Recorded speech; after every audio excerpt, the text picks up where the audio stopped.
This is Molly Storm from Stowe, Ohio, and you're listening to Barbecue Central.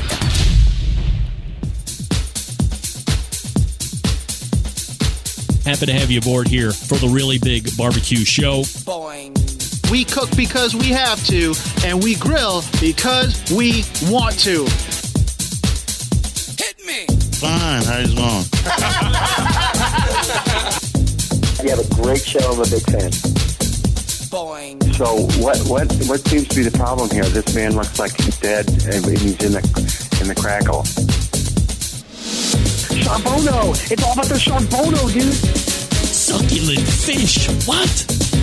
He ate 54 wieners. But listen, Lavernius, shut your face. I'm shaking like a dog shit peach seeds.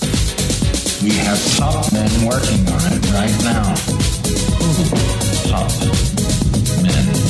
Yeah, just like that, we are into the second hour. It's the Barbecue Central Show. This show talks about barbecue and grilling items that are only of the highest importance to this industry. Show's live every Tuesday from 9 to 11 p.m. Eastern. It's also being recorded for podcast listens for those of you that don't catch the live show. But I recommend trying the live show at least one time in your life so you can see all the things that go on. And who knows what can happen. People that listen live don't get the benefit of when something goes terribly wrong, having it edited out so they don't have to live through it. They're living through it with me. That's why I always like the live listeners best. I've said it before. I'll say it again. In case you didn't know where the show originates from, we do it right here. Palm City, USA, Cleveland. Still to come on the show this evening, Jess Pryles and Jonathan Jones. Jess comes up in about 13 minutes from now. Jonathan Jones in about 33 minutes from now. Let's say it that way. And don't forget, you can follow me socially at BBQ Central Show on Instagram, Twitter, TikTok, and Snapchat /BBQ Central Show, on Facebook and Twitch for a video feed, or over on YouTube /RD Rempe, where, as I had mentioned in the first hour, there's a fairly robust chat going on. Some show related, some not show related. Also, we are live over on Clubhouse as well, with the usual suspects in Clubhouse, probably busy working or doing something other than being able to watch, or maybe they're watching the baseball game, or they have a significant other that couldn't possibly understand why they would want to be listening to some dope like me talk about the things that are going on in the live fire industry. However you want to get it, it's up to you, and I just appreciate you tuning in or getting it on podcast, however you do it. Coming up this Friday on the Best Moments of the Barbecue Central Show, in 10 minutes or less, episode 238, coming from June 12th, 2018. And this week, we feature our pal Daniel Vaughn from Texas Monthly, the very first full-time barbecue editor, as it were. You might recall from time to time on this show, I would regale somebody with this phrase, well, excuse me, so-and-so, on this show, we're courageous. I just didn't make that up. That was something that happened on the show. From time to time, I say it, but where did it come from? Well, back in 2018, Daniel Vaughn was a guest on this show, as he is still these days. And he is the one that coined the phrase, I thought we were courageous on the show. Now, what's the context? Well, somehow or another, and maybe I had just decided to ask him about this, or maybe it was just offhanded and we went down the rabbit hole, things that have a tendency to happen with any of my guests, but especially Daniel. But what had happened was I told him about, because remember, 2018, this is 4 years ago, 4+ years ago, we were really big into, I was really big into tasking myself and the embedded correspondents to do dopey things over the course of a month and then report back on our findings to see if what my thought was actually played out in real life. And one of those first things everybody thought was totally ridiculous was what I termed the purposeful undercooking of steak in America, where I said, hey, go to any steak restaurant, the majority of the time, if you order something to a specific internal temperature, I think we were using 135 or 140. I don't remember exactly. That there's no way it's coming out on the mark, number one. And number two, between cooking over and cooking under, places are going to, on purpose, cook under because why? If the steak is over, then you can't put it back on the grill and cook it back down to the internal temperature that you want, but you can leave it short and then hope the guest is like, no, you put this back on there. You can bring it up to the target temperature, but as I still maintain, the majority of folks aren't going to want to rock the boat. They want to be that customer. They don't want to bitch and moan about how their steak's not to however they want it, which is totally within your right. If it's not how you want it, you send it back, you get it how you want it.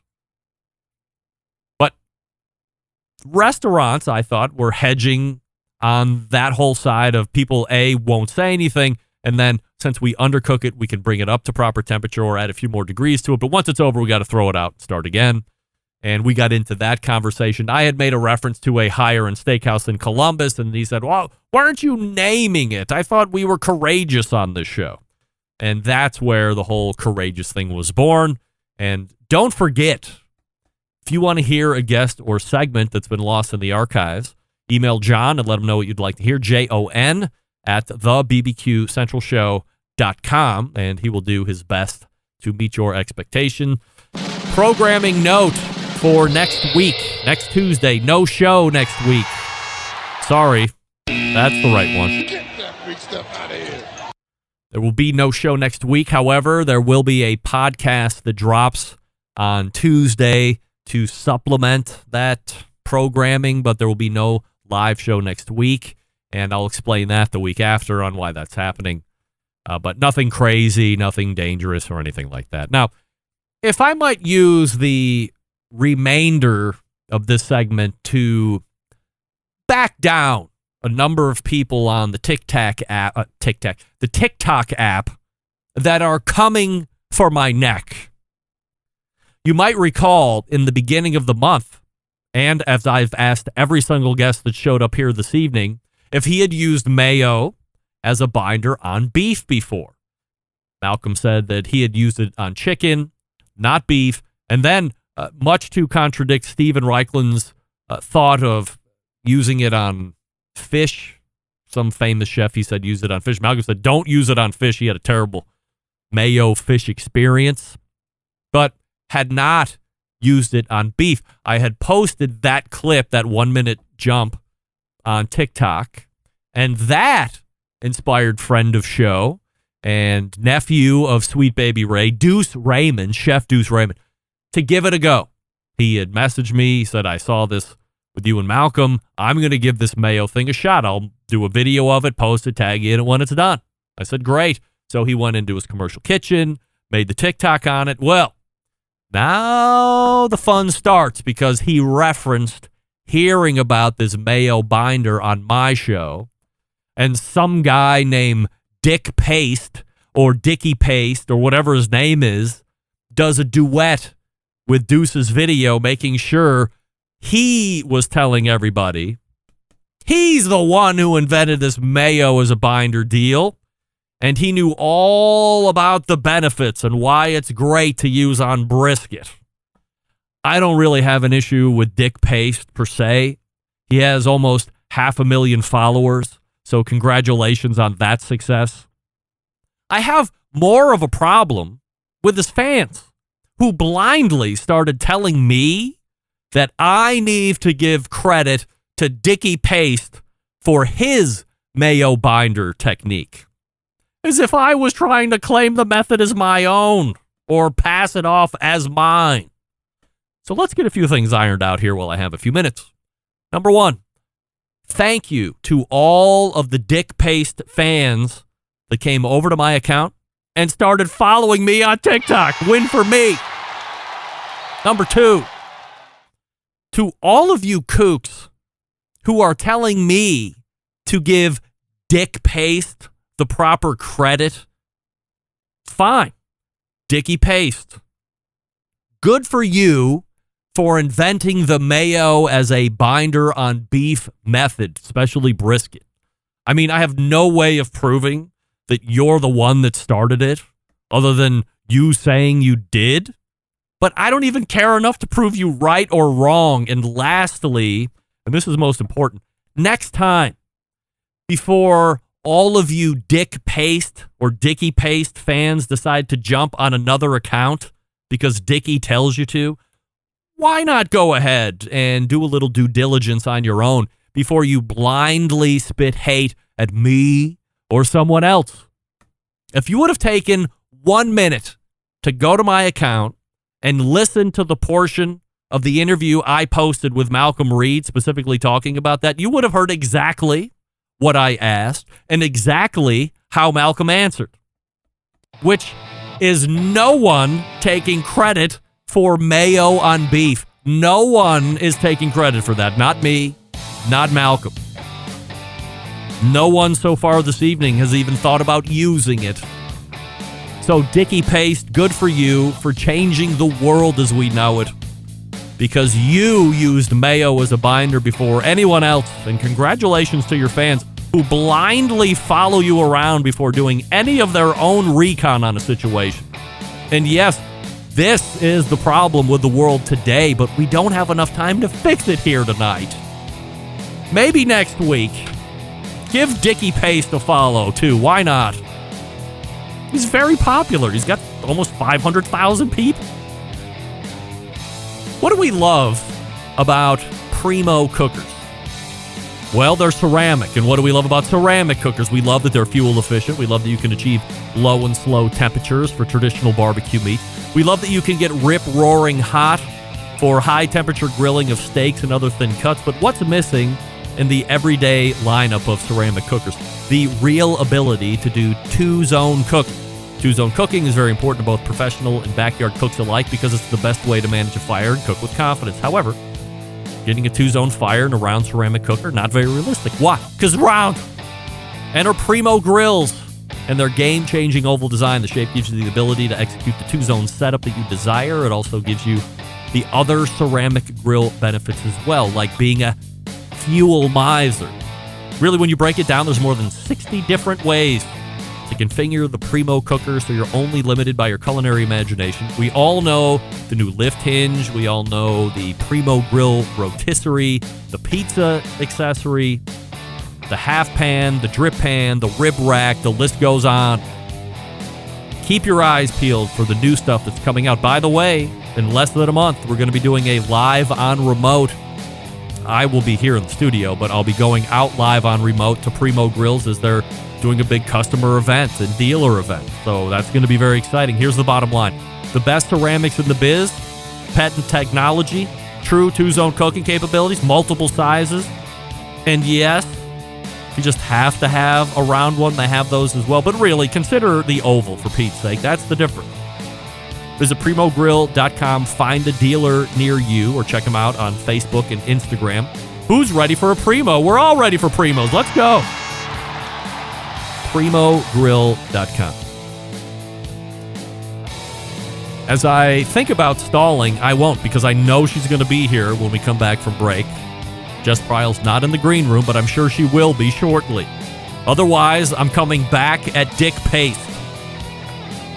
Stick around, be right back. You're listening to the Barbecue Central Show, presented by the Ryder Deluxe Pellet Grills from Oklahoma Joe's.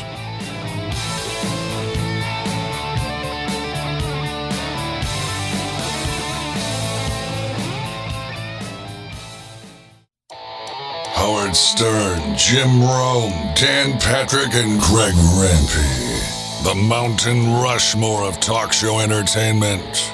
Now, let's get back to the Barbecue Central Show.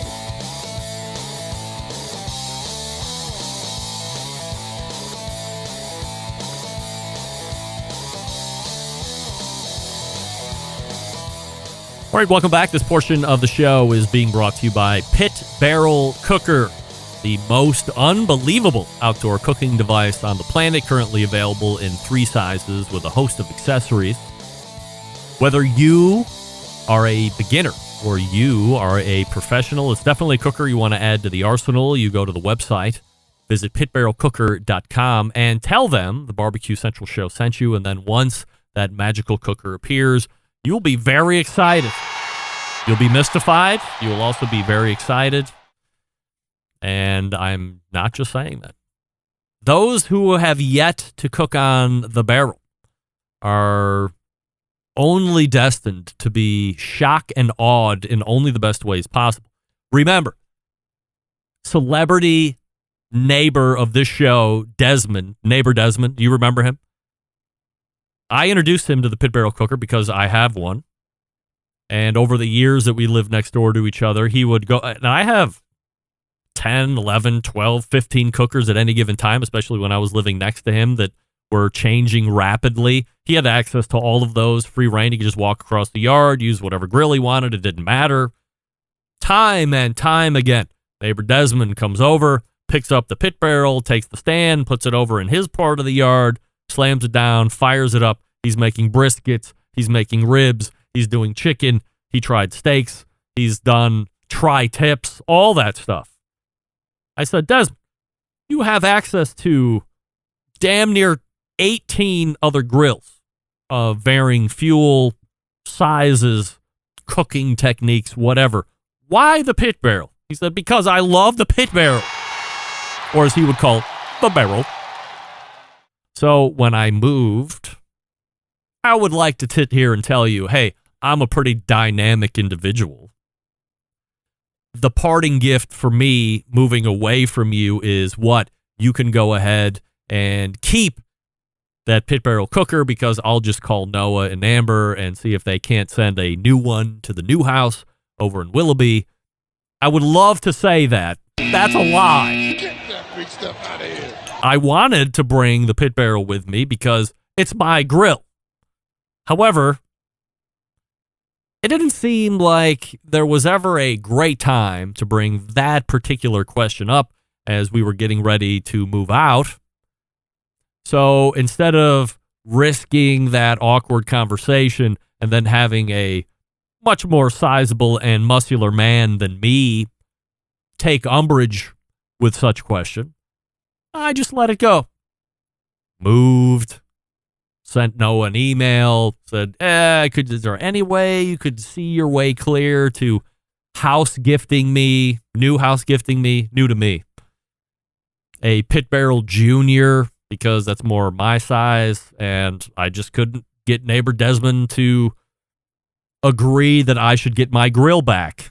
So now he has it in Wycliffe, one city over from me, and now I have my pit barrel cooker amongst all the other cookers that I have as well, and everybody's happy.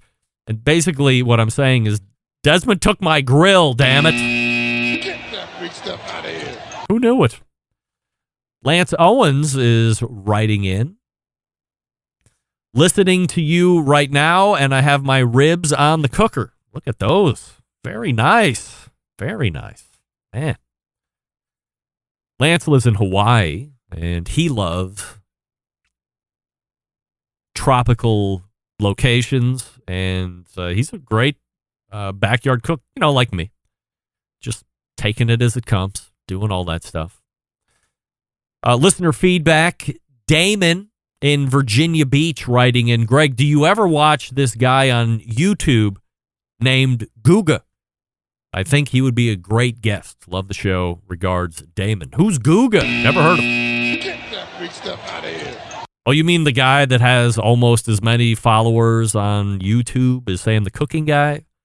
Yes, I've heard of him. He was originally sous vide everything. Now he's transitioned a bit to more just cooking steaks.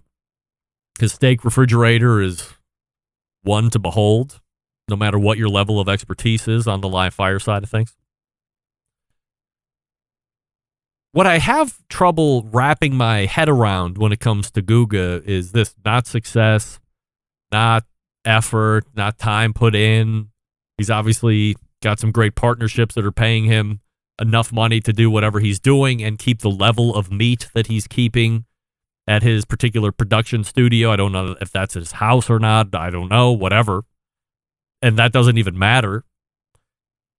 It's this crazy fascination with putting stuff on steaks that nobody would think of. And maybe that's the niche. Maybe that's the wheelhouse. Maybe it's just on the fringe enough to create mystery and fascination and being outside the box enough, being irreverent enough in the culinary world, especially live fire, where you get people talking about, what is this guy doing? For instance, he's got this nice prime gate. Maybe it was Wagyu, but I think it was a prime graded steak. Beautiful. It was a ribeye, great trim, great marbling, all the stuff that you've come to know and love about a prime steak when you buy it. Well, what does he do?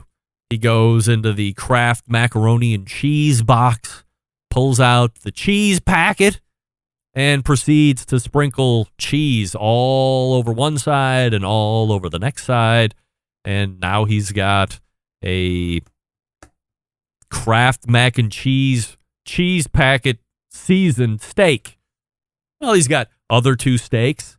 One that he seasons a completely different way, but more normal-ish. And then the other one, which they call the control steak, which is just salt and pepper and garlic powder.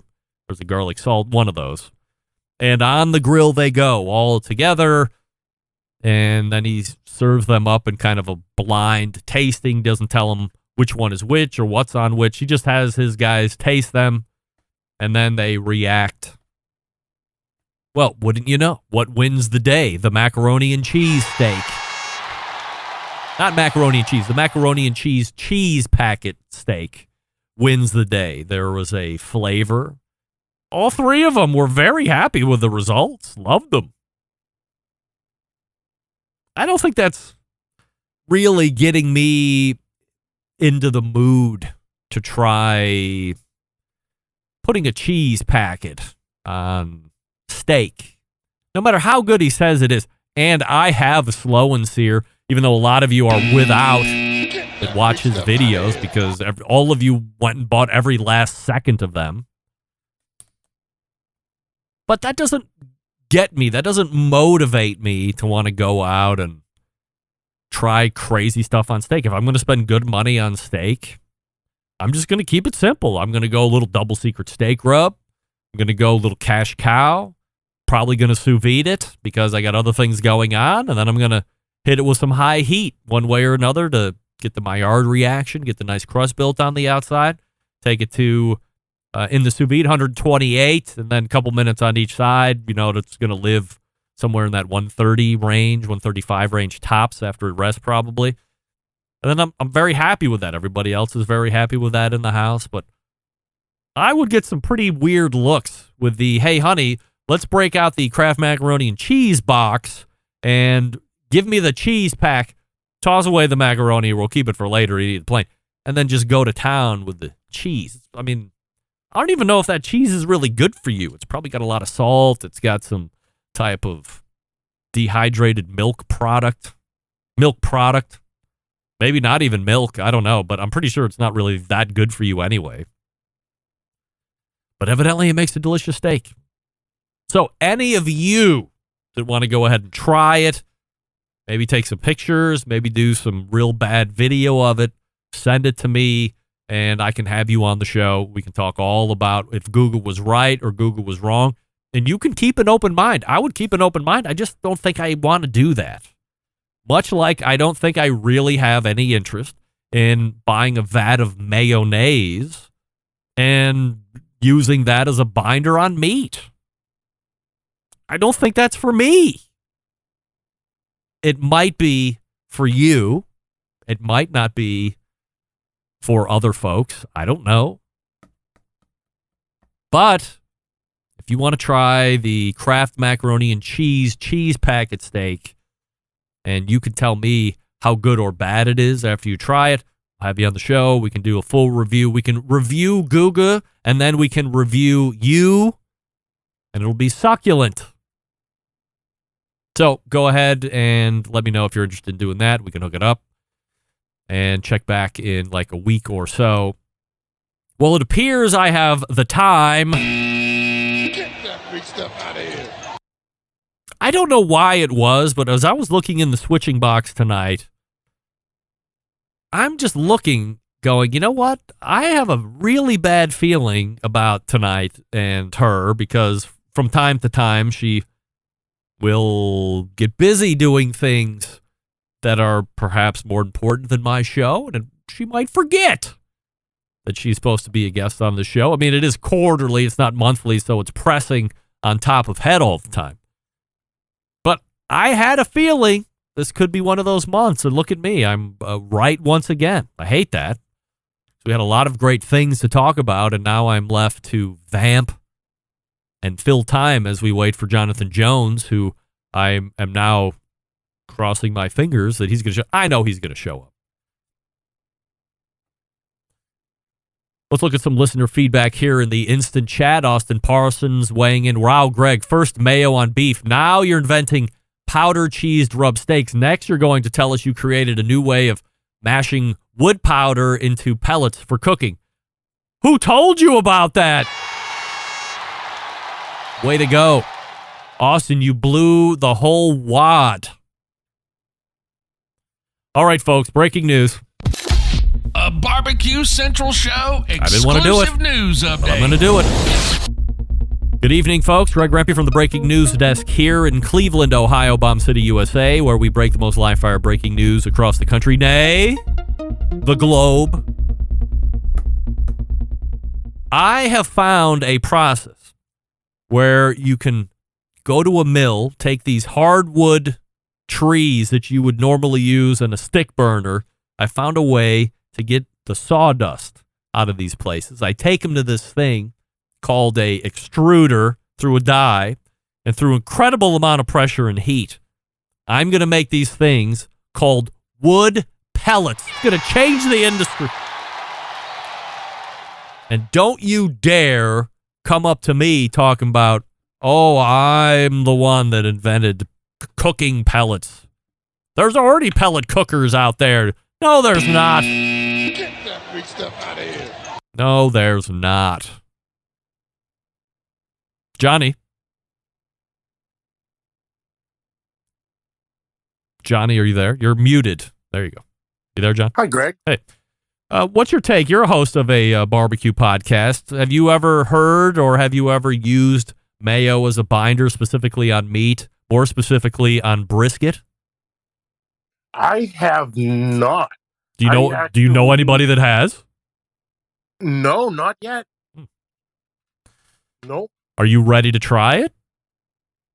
I'm willing to give it a shot. Are you? Sure, why not? Right. Well, I saw Deuce Raymond, who is of the lineage of Sweet Baby Ray's, Dave Raymond. He's a barbecue caterer out there, and he did a TikTok video of it. Now, I have to say, aside from Dick Paste saying that he's the one that invented this or introduced it to social media or whatever he's taking credit for, and everybody wants to make sure that I'm giving him the credit. Deuce said that it actually worked really good. It looked really weird in the beginning, but he did the normal salt, black pepper, onion, or garlic powder, put it in the cooker for 20 hours or whatever it was, and it ended up being a pretty attractive looking brisket after the fact. But you're saying you're up for it. You would do it? I'd give it a shot just to see what what the hype is about, if you will. If you really think about it, the mayonnaise is basically a fat to begin with. Yeah, right. So what's really the difference of, I see people pouring the beef tallow in after the fact before they slice it. It's kind of the reverse of that. You're putting the fat on before. Now, here's the question. You're down with that, or at least open to trying it. I'd also mentioned that this Guga had put a packet of Kraft macaroni and cheese all over a steak and then cooked it. Are you open to doing that? Yeah. Johnny is a taste rebel. Look at this guy. All right. Now, is that something you're willing to do and then come back on the show and report about? Absolutely. And you're in New Hampshire? Yes, sir. I have great news. Ladies and gentlemen, we have now found our new New Hampshire embedded correspondent, Johnny Maggs, host of the Pit Life Barbecue Show, which can be found on the United Podcast Network. So get that done. No specific time frame, of course. And then let me know. We'll have you back on, and we can talk all about mac and cheese steak. Did you see the video by chance? I didn't, but I am a subscriber to his, and I'll go check it out for sure, and I will give it a whirl. All right, check it out. Try to follow his process as close as possible so we can talk about it educatedly. I don't think that's a real word, and we'll have you back on when that's done. Sounds good. All right, thank you, Johnny. Johnny Maggs right there. If you like barbecue podcasts that aren't this one, then I would suggest checking Johnny Maggs out there on the Pit Life Barbecue Show. It does air live on YouTube and Facebook. There's a little bit of a weird thing going on because the owner of that whole podcast network deals with cigars. It's Two Guys Cigars. You remember Mr. Jonathan, my cigar expert. So there's weird things that go on with YouTube and Facebook and the mention of cigars or retailing of cigars, things like this. So sometimes their page gets blocked or doesn't get promoted. So if you go on Tuesdays around 5 p.m. Eastern, you can usually find Johnny's Pit Life Barbecue Show that's airing live there in video. Otherwise, you can just get the podcast like any other podcast and go from there. Lance Owens weighing in once more. After I did the mayo and the scrambled eggs, I would completely be fine with doing that on meat, all right? So Lance has no problem with that. Here's Dan really speaking truth and fire. Real men would cover that steak in Velveeta, no doubt. Let's go. Give me that Velveeta. There's no amount of Velveeta that would be enough. How about this? I'm taking credit for this one. Outside of the wood pellets that I just invented and then brought to market, Velveeta, but sous vide in Velveeta. How about that? Just put a big tub of Velveeta in the sous vide machine, get it heated to like 130 degrees, jam a piece of beef within the cheese thicket, and then sous vide that piece of steak in Velveeta cheese. I'm the one that's starting this now. Nobody can take credit for it. Dick Paste or Dickie Paste or his fans can't say I need to give him credit or he's the one that started it. This is my baby. Sous videing in Velveeta cheese. I'm thanking Dan up front for the inspiration, but this is mine now. I'm running with it. Dan, I'm going to erase everything that you say. This ought to be fun. Why not see if my pal Joe Martinez, who has been on stage 1 billion times, and we've never hear him because there's always problems. Joe, are you there?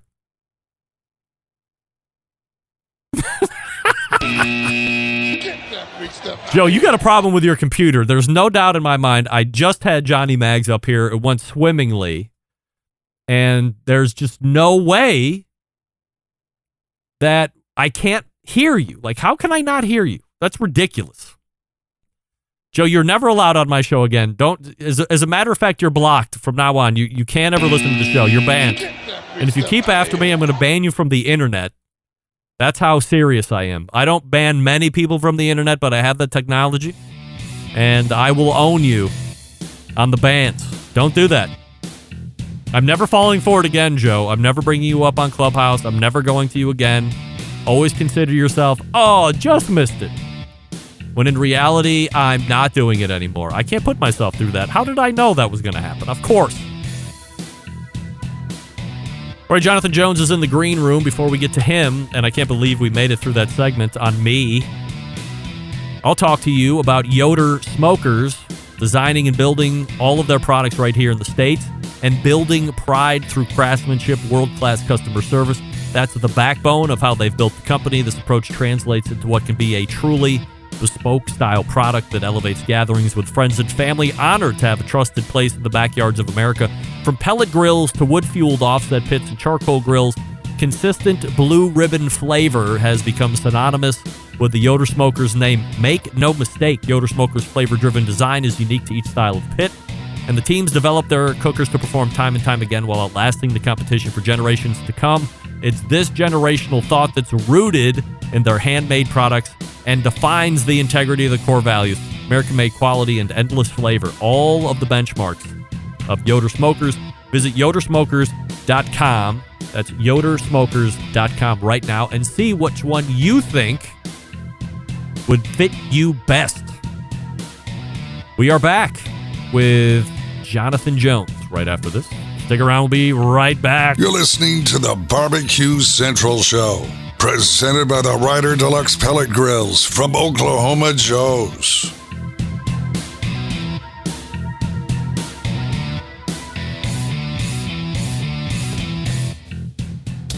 Let's get back to a guy who has more experience giving you his opinion than he actually has cooking. Once again, here's your host, Greg Rempe.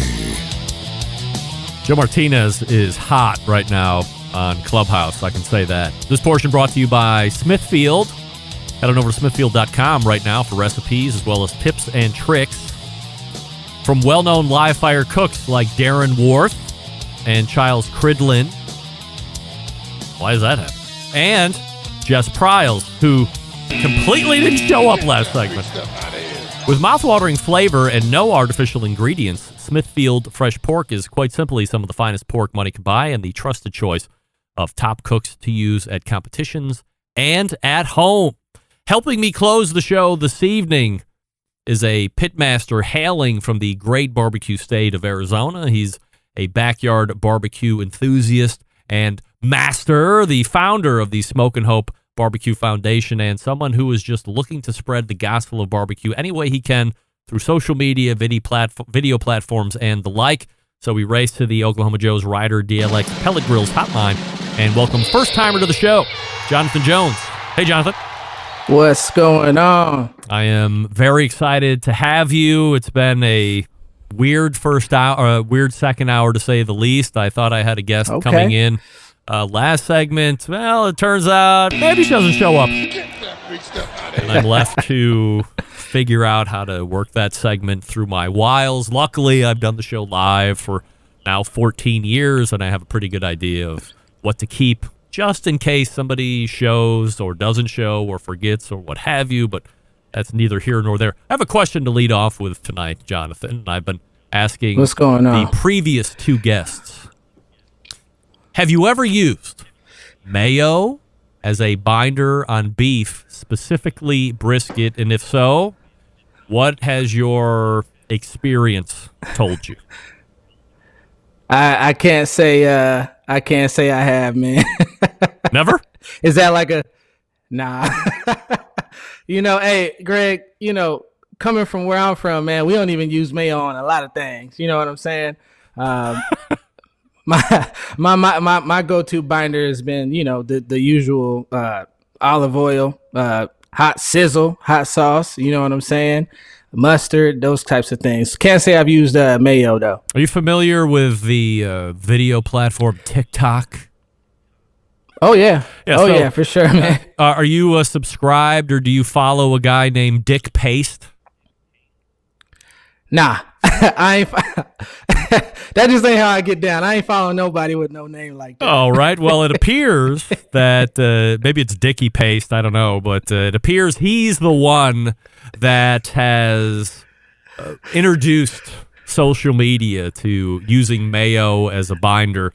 As you said, when I first got into barbecue many, many years ago, and the rub that I was using, it specifically called out Worcestershire sauce. And as you applied the rub, so it was Worcestershire first, pork, ribs, what have you, and then you put the rub on, and it made this great paste. And no relation to Dick Paste, but it made this great paste. And that's how I came up originally. And then I tried the mustard thing for a little while. Thought that was a little gimmicky. And then I got into not olive oil, but use avocado oil a lot now because there's no flavor in that. It's got a higher smoke point, especially if you're going to do some high heat grilling. So that's more of the binder of choice now. But if it's pork, I do go back to the old school. I do use Worcestershire sauce and put the rub on there just because it reminds me of the old days and brings me back to when I actually knew nothing about barbecue. And now that I've advanced in my years, I feel a little better about myself. Before we talk about Smokin' Hope and some other things, little personal background on you and professional background. Yeah, so for those that can't read the name tag, my name is Jonathan Jones. I'm from Phoenix, Arizona. First and foremost, man, I'm a husband, I'm a dad, and I really pride myself on being someone that's a part of the community that's trying to do some positive things out here in Phoenix, Arizona. And for the longest time, I've always been a videographer, so I know my way around the camera, and that's how a lot of this stuff came about is through social media, YouTube, TikTok included, Instagram. I started a family. We got our first house, and what's the first thing you want to do once you get a house? You want to deck out your backyard. You want to get a grill. And coming up, in my family, we always been about barbecue and cookouts and feeding the community and things like that. So I wanted to recreate them memories with my family. Got a grill.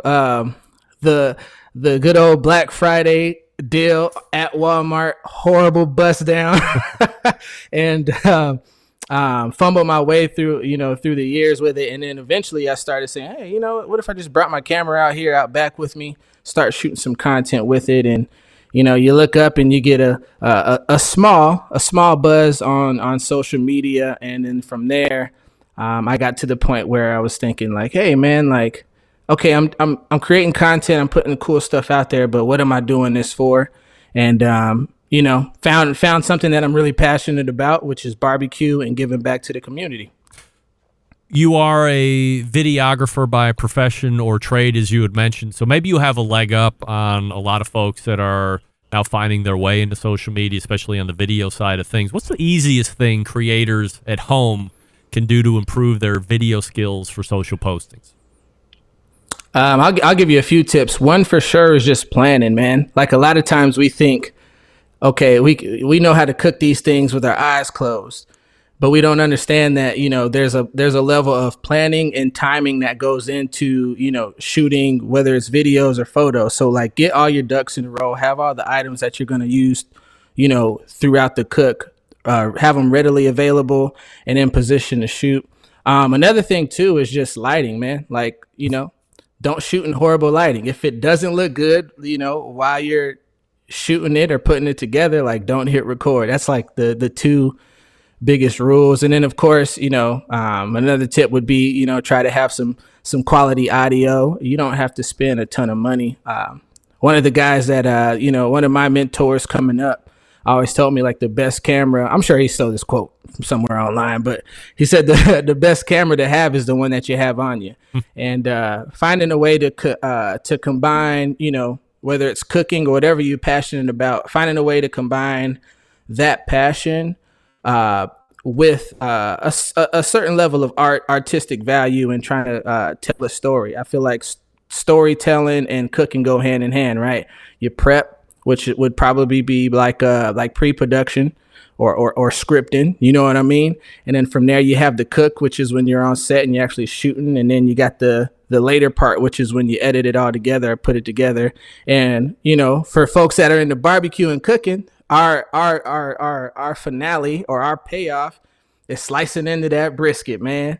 And seeing that you did it right, seeing that you rendered the fat down, or maybe it's slicing those ribs and taking that first bite and saying, yo, I stepped it up this time. So that's kind of what I'm all about, and how, what I was doing on the day in and day out with videography has definitely had a major impact on, what I'm doing now. Jonathan Jones joining me here on the show. The website, smokinhope.org. We'll talk about that here in a second. Follow him on Instagram at smokinhope and at jonathan.bbq on Instagram as well. So 2 separate accounts there if you didn't follow that.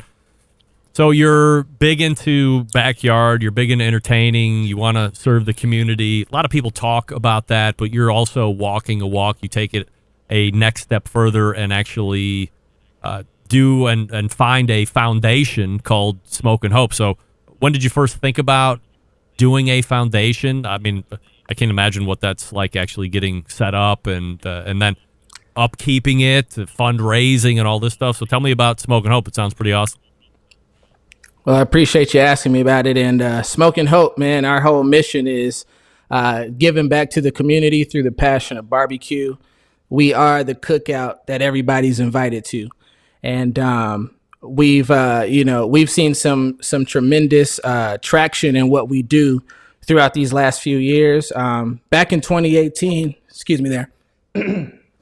Back in 2018, my wife and I, we had some plans fall through, and we had a bunch of leftover food. And I figured, I don't want to throw this stuff away. I figured, what if we just kind of packed this stuff up and gave it to people that might need it, or if we see, homeless folks on the street or whatever it may be.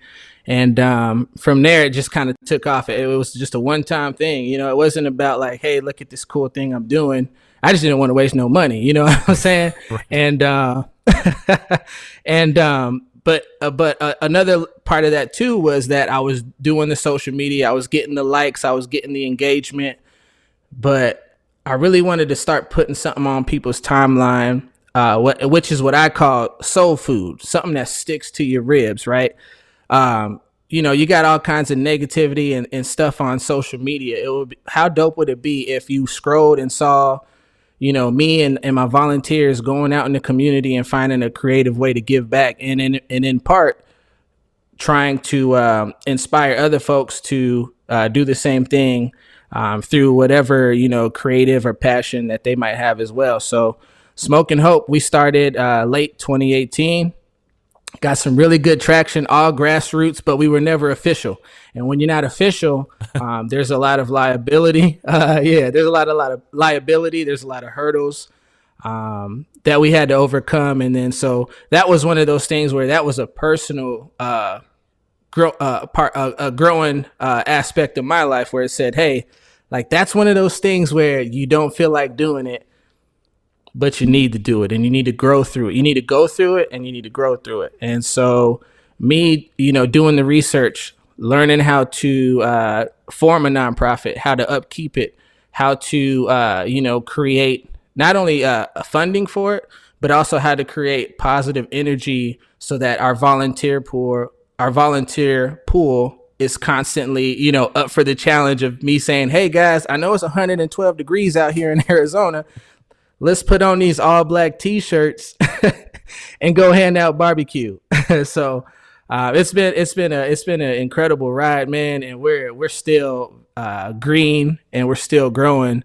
But the way people have responded to what we're doing, not just the folks that we're serving, because it's not only our unhoused individuals and our friends, it's also just regular folks in the community who, it's cool that, when we go out and do what we do, it's, maybe it's a single mother that doesn't have to worry about, feeding her kids or what's for dinner tonight. They can go to the little Smokin Hope pop-up. So yeah, I'm extremely proud about it, and I can't wait to see what the future holds. Website, once again, is Smokin, SMOKIN, smokinhope.org. So if you want to go check it out, I'm sure there's ways to donate and help out financially there so you can continue doing what you're doing. It's a great thing, and I'm glad we could talk a little bit about that here this evening.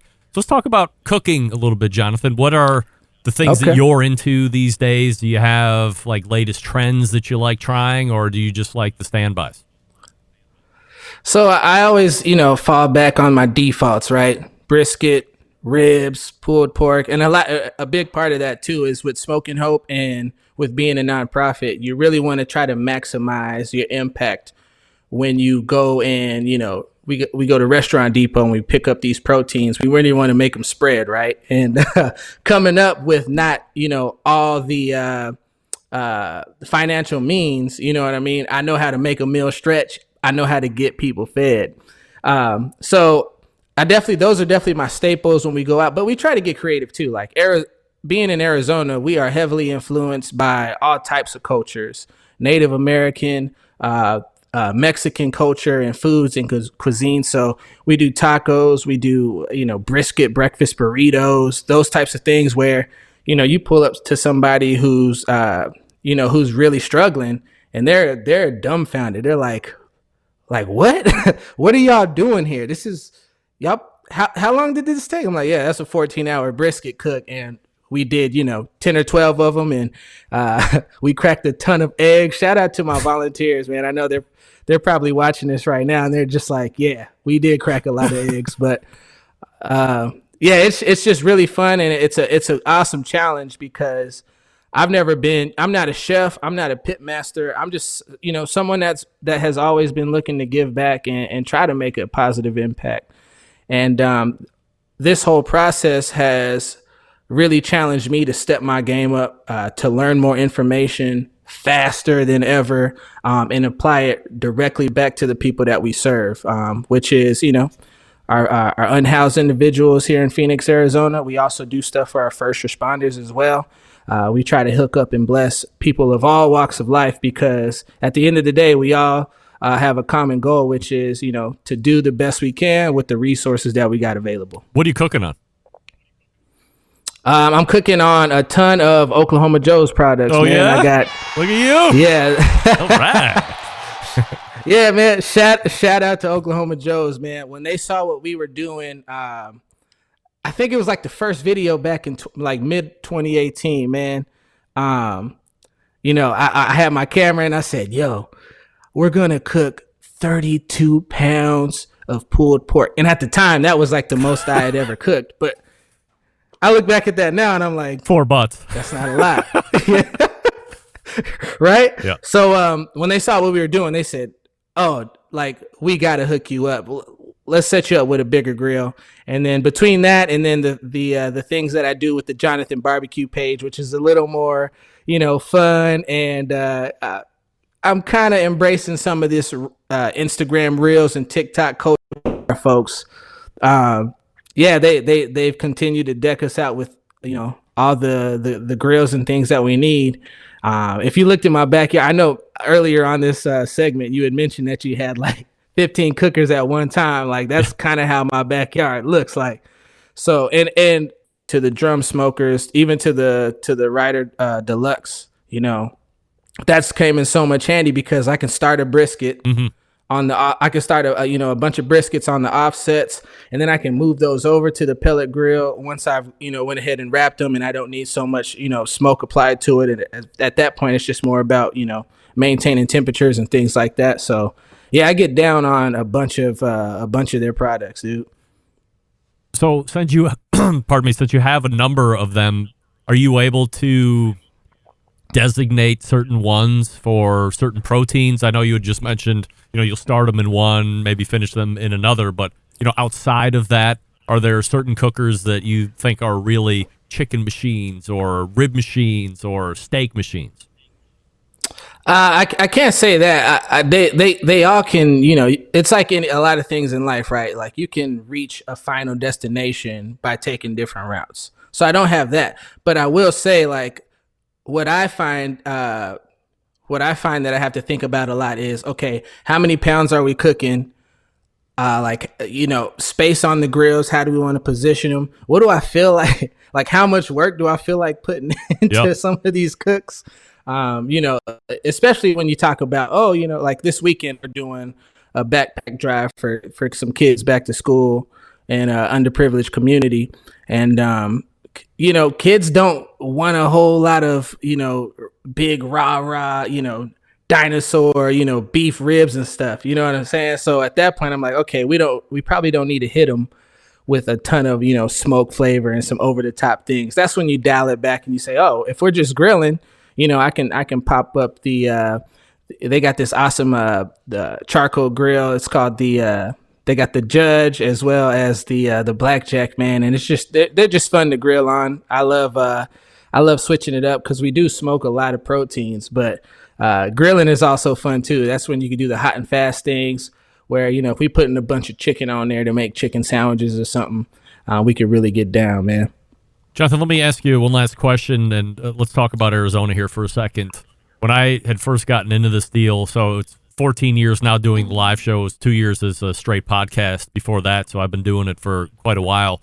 There was a definite section of time where Arizona was one of the budding barbecue communities, especially on the competition side of thing. I think there was the AZ Barbecue Society, and then that had fractured off, and those guys, or some of them, decided to start something else. So maybe there were 2 or 3 different sanctioning, but they've all seemed to die off at this point. So now you're either finding maybe an IBCA or a KCBS contest in Arizona. What's your take on Arizona barbecue culture right now, encompassing competitions and just restaurants and barbecue themes in general?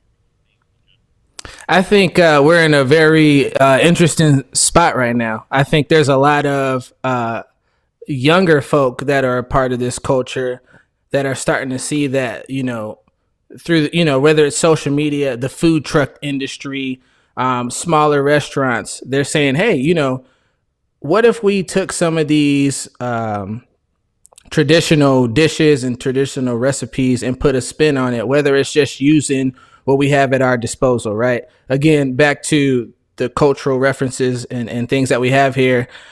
Mexican culture, nopales, right? We have cactuses like outside. You know what I mean? We can make that into a dish, whether you're going to garnish things with it, or I've had just straight up nopales tacos. You know what I mean? Where, someone that's not from the state, they would see that type of cactus and think like, there's no food there. Or prickly pear, right? Prickly pear is another bud that grows off of a cactus. Seeing folks make barbecue sauce with that's infused with prickly pear, Pekin chilies, jalapenos. So there's definitely like an Arizona style of barbecue. And the cool thing about Arizona too is that, it's that Southwest region. So we get a lot of influence from, of course, Texas, Mexico, and then you got things like influences from California, which they have water, which is amazing. You know what I'm saying? So they have some of their dishes. We would think, oh man, I wish I could get that. We actually can now. We're in the age where you can literally have something overnighted to you. It's a really cool. I think we're in a really cool moment in time where we can Arizona can make that comeback, right? We can rebuild some of those things that maybe got fractured off, like you were saying. But I'm always about also taking outside resources and information. Like there's so many guys out here, so many folks out here that are heavily influenced from the Texas Tejano culture, which is Texas has a bunch of different, types of barbecue too, but getting down to, hey, brisket is king, things like that. And then saying, okay, how do we put a spin on brisket? It's really cool to be a part of. I'm still a student of the game. So I just show love to these guys that I see doing it. And then I say, hey, by the way, I got this Smokin Hope organization. I'd love for you to come out and guest cook. And from there, you start to create a dialogue with different people, different cultures, and really getting people to mesh together and come together and support the community. Jonathan Jones breaking it all down for us right here. He is the founder and pitmaster of Smokin Hope. The website smokinhope.org, and you can also follow the Smokin Hope Instagram at Smokin Hope, or you can follow Jonathan on Instagram on his personal account, jonathan.bbq, and check out what he's up to. Jonathan, really appreciate the time this evening learning about you, and of course the Smokin Hope Foundation. Continued success, and we'll do it again soon. I appreciate you. You got it. There he is.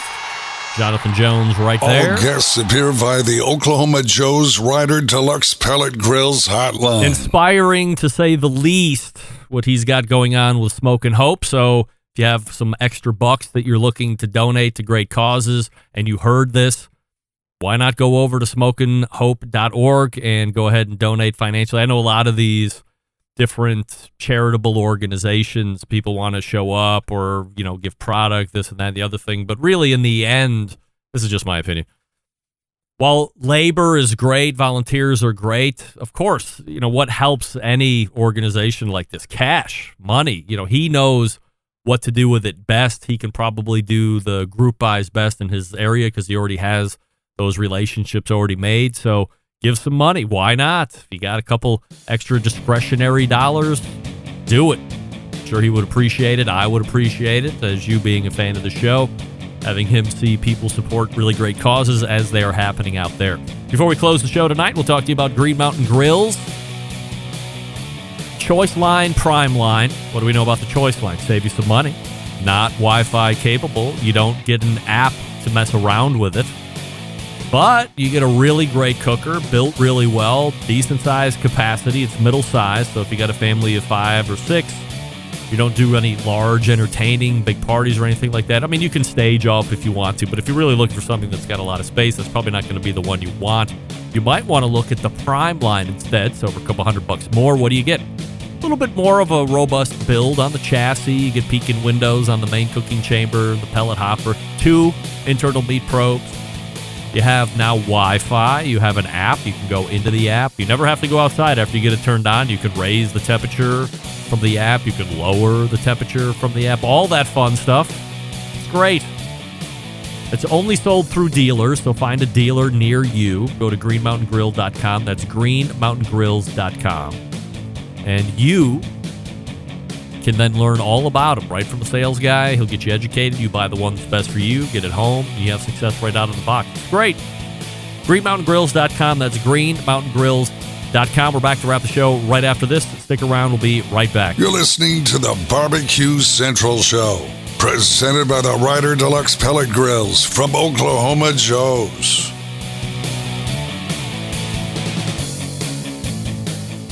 Whole packers, full racks, legs and thighs, injecting butts. If you've never heard this before, you might think you found the best XXX show ever.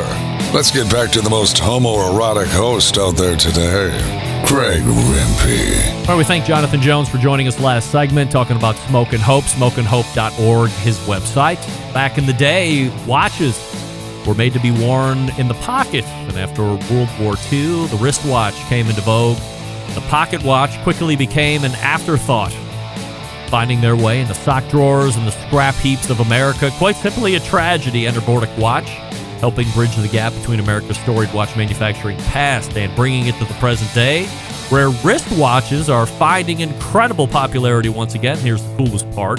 Each watch that Vortic makes is unique and one of a kind.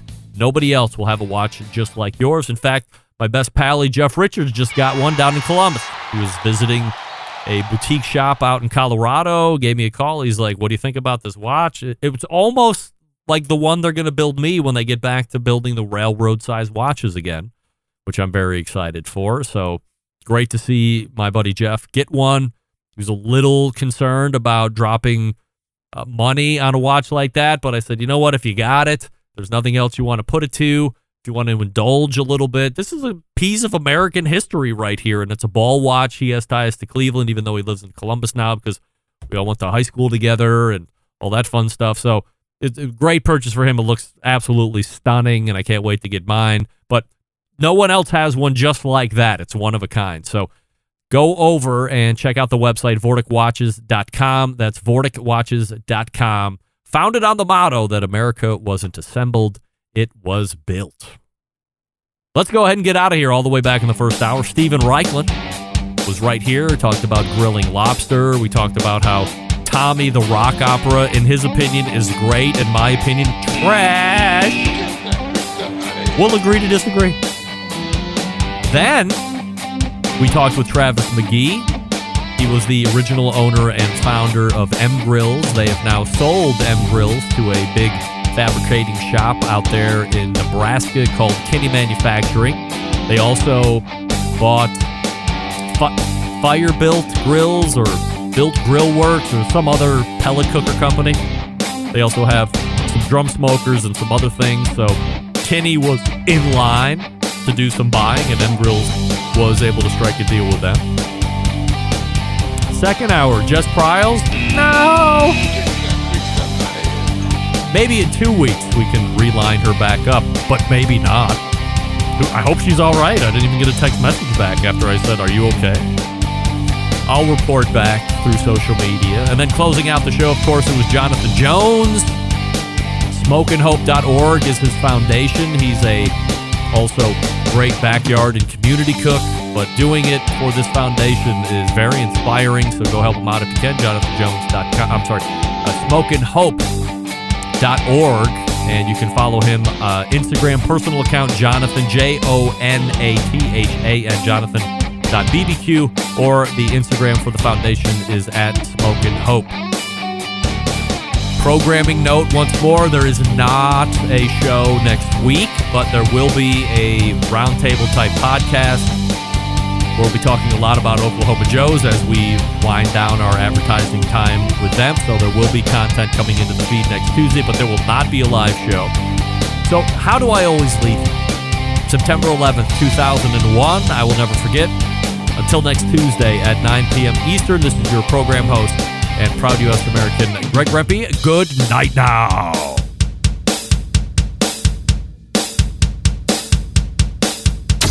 Hey, what's up? This is JM, host of the Celebrity Grill podcast on iTunes, and you're listening to the Barbecue Central Radio Network.